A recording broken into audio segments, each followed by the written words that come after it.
მხატვარი ფრილანსერი კარლა ორტისი პერსონაჟებსა და კინოსატელევიზიო ინდუსტრიის გრაფიკულ გაფორმებას ქმნის. ეს შავი პანტერისთვის გავაკეთე. ორტის ნიჭისა და განუმეორებელი სტილისთვის აფასებენ. თავზარი დასცა, როდესაც აღმოაჩინა, რომ ხელოვნური ინტელექტის გამოსახულების მოწინავე გენერატორები მისი ნამუშევრების გამოყენებით იყო განსწავლული და ახლა მის იმიტაციას ახდენს. აღმაშფოთებელია.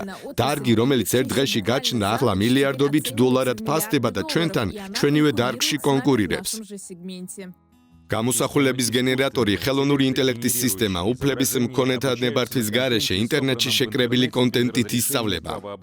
ორტისი ერთ-ერთი მათგანია, ვინც ამ პრაქტიკას სასამართლოში ასაჩივრებს, ასევე სხვა ხერხითაც ებრძვის.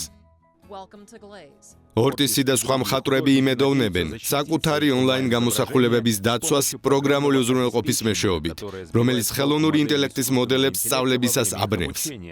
პროგრამა Glaze შემქმნელების თქმით გამოსახულებაში ადამიანისთვის შეუმჩნეველი მცირე ცვლილებები შეაქვს, მაგრამ ეს ცვლილებები ხელოვნური ინტელექტის აღქმას ამრუდებს, რითაც მის ყურადღებას გადაამისამართებს რამე სხვა ნამუშევარზე, რომელიც არის საზოგადო წვდომაში, მაგალითად ვან გოგის სურათზე.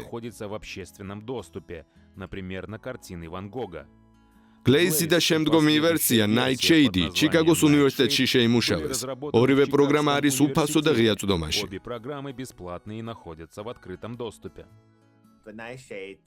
Nightshade კიდევ უფრო წინ მიდის. არა მხოლოდ ეწინააღმდეგება იმას, რომ ხელოვნური ინტელექტი დაცულ გამოსახულებებზე სწავლობდეს, ასევე გენერატორული მოდელების მონაცემთა საცავს აქტიურად ამრუდებს.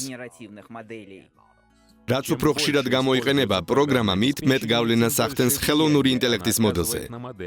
შანი ამბობს, რომ მიზანი მდგომარეობს იმაში, რომ ხელოვნური ინტელექტის შემმუშავებლები გამოყენებული ხელოვნების ქმნილებებისთვის გადახდაში დაარწმუნონ.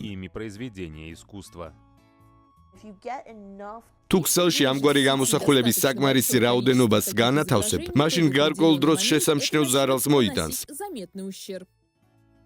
ორტისის ნახატი მუზა ვიქტორიოსა Glaze-ის დამუშავებული პირველი ნამუშევარი გახდა და საავტორო უფლებებისთვის მომავალი ბრძოლის სიმბოლო გახდა.